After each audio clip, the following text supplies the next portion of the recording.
Bonsoir tout le monde, c'est Mythienneux et nouvelle vidéo sur l'héritage de Jack Portafort qui dit nouvelle génération. Et donc oui, aujourd'hui nous allons retrouver pour les enfants de la précédente, comme d'habitude. Mais en tout cas nous y allons dès maintenant. Commençons déjà par les différents enfants et les couples qu'ils ont pu former. Déjà nous avons Antonin Blair, qui, je rappelle pour ceux qui n'ont pas suivi l'épisode précédent, est mort peu de temps après d'être né. Parce que sa mère l'a mis au monde, n'ayant à peine que de 1 an. Oui. On n'oublie pas que ce truc était horrible. Donc, je laisse avec mystère, bien sûr, que il n'a pas eu d'enfant. Et il n'a pas eu d'épouse ou d'époux. Enfin, pour l'instant, ça ne sera que des épouses, mais vous comprendrez en moment donné. En tout cas, nous avons donc ensuite Quentin Blair, né en 1670, mort en 1758, et Wendy Bailey, née en 1775, morte en 1757. Ils ont mis tous deux au monde à leurs 30 et 25 ans chacun. Laetitia Blair, née en 1700 tout court, est morte en 1789. Mais ça, vous le comprendrez plus dans la prochaine vidéo. Parlons maintenant du coup de Étienne Blair. Il est né en 1772 et mort en 1704 et a été marié à Mathilde Fievoire, née en 1673 et morte 30 ans après en 1703.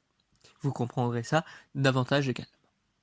Avec une seule enfant qui est née, elle, en 1703 et morte en 1777. Vous comprendrez là maintenant. Effectivement, nous avons aussi eu, comme dernier couple, Lucien Blair, né en 1673 et mort en 1749, et Taylor Phillips, née en 1679 et morte en 1732. Avec l'union pour former Karim Blair, né en 1755 et mort en 1750. Maintenant, du coup, parlons plus précisément de l'enfance de chacun des enfants. Encore une fois, Antonin n'en a eu aucun. En plus, ça rime. Maintenant, parlons du coup de Laetitia Blair. Celle-ci a eu une enfance des plus classiques. Il n'y a pas eu de choses extraordinaires dans cet héritage pas de Blair, voilà, ou de Jack Portaport plutôt pour ceux qui préfèrent. Mais voilà, son enfance a été d'un peu plus classique, même si du coup ce qu'il faudra comprendre pour elle, ça sera dans le prochain épisode, même si ce que vous pouvez comprendre déjà, c'est que elle a perdu sa mère et l'an d'après, elle a perdu son père. C'est quand même hard, mais voilà, à part ça, elle a pas eu on n'a pas vraiment de trucs marquants sur son enfance, même si là encore, elle a quand même perdu ses parents quand elle avait 57 ans et après 58. Donc c'est pas non plus dans son enfance, mais c'est juste que sa propre mort et tout, c'est assez important à préciser de la manière dont c'est, ou n'oubliez pas qu'ils sont plus ou moins riches.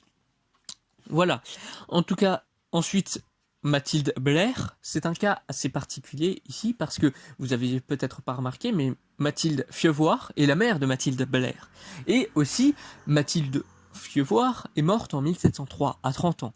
Là où est née Mathilde Blair. Elle est née en 1703. Parce que, effectivement, là où il y avait eu, du coup, Antonin qui est mort lors de sa naissance parce que sa mère l'a mis au monde quand elle n'avait qu'1 an, et bon, elle l'avait mis au monde. Hein. Elle avait super mal vécu les 2 années d'après. Hein. En plus de se refaire violer par son mari. Enfin bref. Le truc, c'est qu'ici, Étienne Blair, lui aussi est mort en 1704. Donc 1 an après. Et l'enfance de Mathilde Blair a été très compliquée sur le simple fait que son père a perdu sa femme quand elle est morte en couche.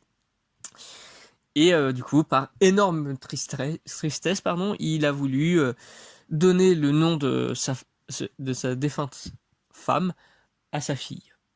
Parce que il était trop triste de l'avoir perdue, mais tellement triste qu'il s'est suicidé 1 an après. Et c'est pour ça que là où il y a un nouveau truc assez spécifique qui est pu arriver à Mathilde Blair, et que j'avais volontairement pas cité pour Laetitia, c'est le fait qu'elles sont cousines, mais ont été tous les deux du coup occupées par Quentin Blair et Wendy Blair. Voilà, c'est un truc que je n'avais pas précisé volontairement pour ça. Et du coup maintenant parlons du seul Blair mâle qu'il reste après 1749, même si ça ne va pas vraiment durer, vu qu'effectivement il est mort en 1750, pardon, excusez-moi. Et celui-ci avait aussi vécu une enfance plus ou moins classique, même si il était très attaché à son père, même si c'est pas pour ça qu'il s'est suicidé lui un an plus tard. Il s'est d'ailleurs pas suicidé, même il a perdu sa mère alors qu'il lui restait lui-même 18 ans à vivre. Non, lui, il a eu aussi une enfance plus ou moins classique, même si c'est là où on verra ça plus davantage sur ce qui lui est arrivé. Je tiens à le dire, il est mort d'une certaine maladie. Voilà, je ne le dirai pas plus, vous le verrez demain. Et donc, c'est sur tout cela que cette génération se conclut. Effectivement, je n'ai pas plus à raconter. J'espère donc que ça vous aura plu.